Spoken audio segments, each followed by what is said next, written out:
This week, I'd like to just take a couple minutes. You know, this is going to be a proud parent moment. My oldest daughter, you know, she started out in the nursing industry, and she has found her way into the mortgage industry and has done fairly well, to the point where her and her family have just moved into a new house. So this past week, we've been helping them move into their new house, and I'm just going to throw a couple of pictures up here of her new house.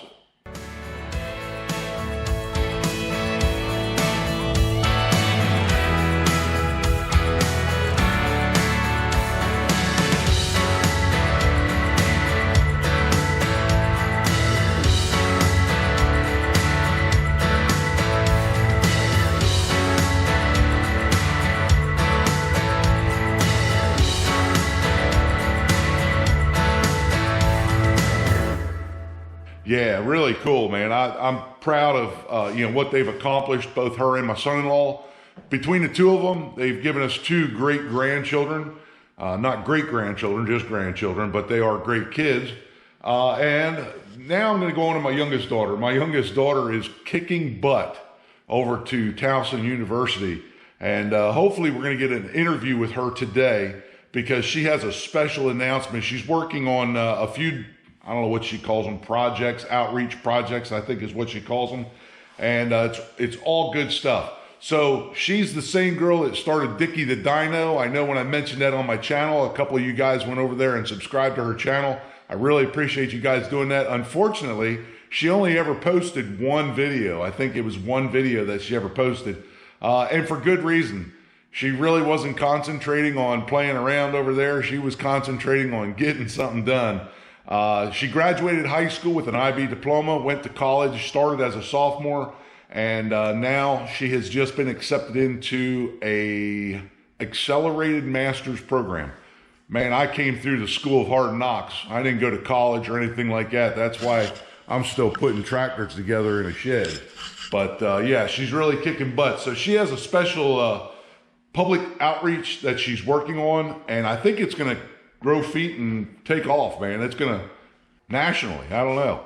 But yeah, we're going to go right to that. And the interview isn't even done yet. We got to get her out here. She has to have her makeup done right and her hair done right and everything else.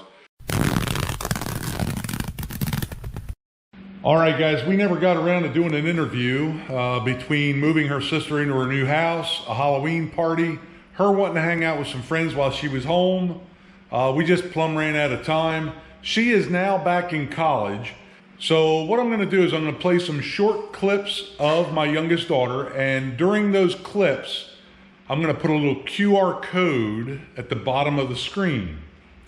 So at that point, you can scan QR code and it will take you to a web page that has information pertaining to that particular clip. And I'll explain what the clips are.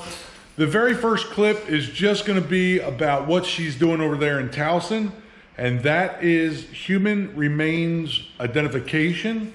Then the second little video is going to be a description of her public outreach program called Linens for the Lionhearted. And at that point, I will also put a QR code at the bottom of that video. Should be somewhere right about here, I would guess. Plus, if you have any questions or want to donate to her public outreach, there will be links in the description below. So, Lexus, take it away.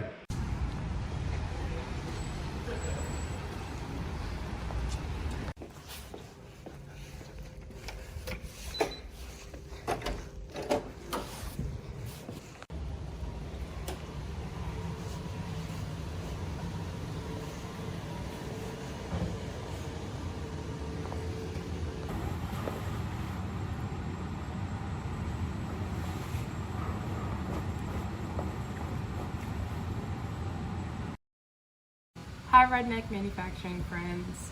I wanted to chat a little bit about my Linens for the Lionhearted project. So this is a project that I started here in Baltimore about beginning of October. So in Baltimore City specifically, they receive about 25 rape kits per month. Meaning these are victims who have decided to press charges and are submitting a piece of evidence for their case. within those 25 victims, if the incident occurred in their bed, it's likely that their bed sheets, their bedding, have all been collected as evidence and submitted as evidence. So a few months ago, I had read that a female crime scene technician in another state had started this project. She created a linen closet within their crime lab so that when they reported to the scene and it happened that they had collected their sheets as evidence, they would easily just replace it with a brand new set. So I wanted to implement this in Baltimore. I've always said ever since I was younger, I wanted to be an artist for sick people.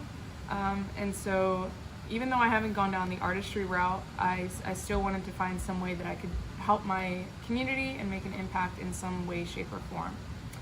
So with this project, I teamed up with Mercy Medical Center, which is a fairly large hospital here in Baltimore City. I've donated about 50 sets of sheets, thanks to my family and friends and connections on LinkedIn. I was able to gather about 50 sets of sheets. Took my first drop off about last week.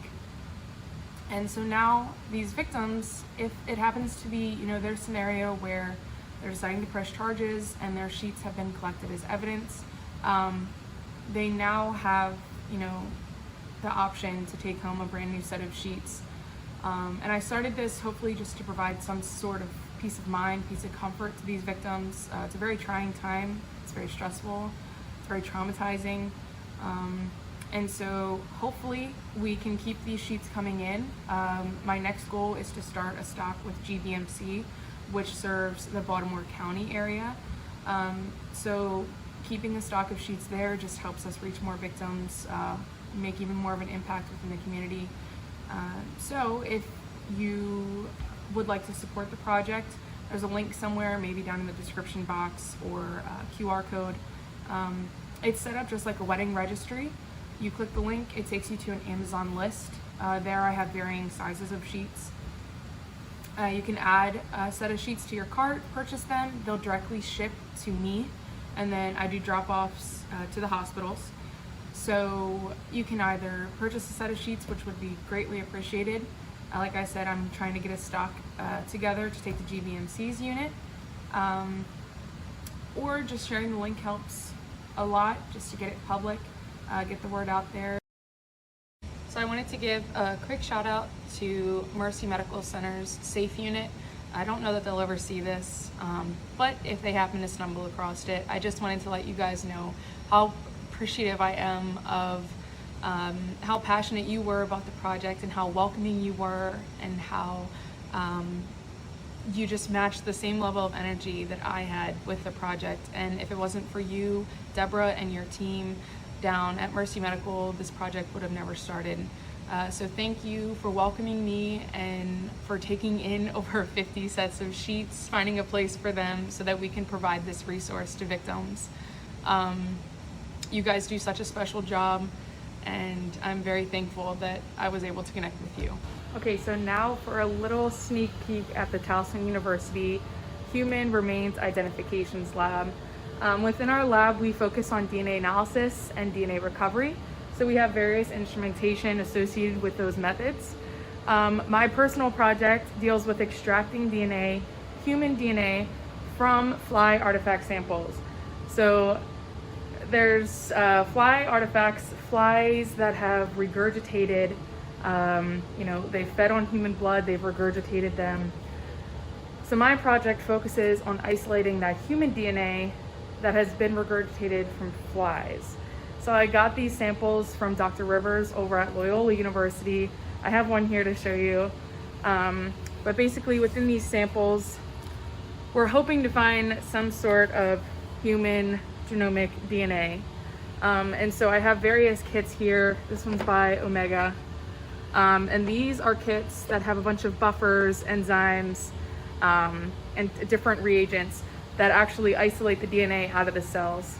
And so we'll do extraction, we'll do some sort of purification, and then we'll do what's called quantification, where we'll see if we got DNA, and if we did get DNA, what's the quality of it.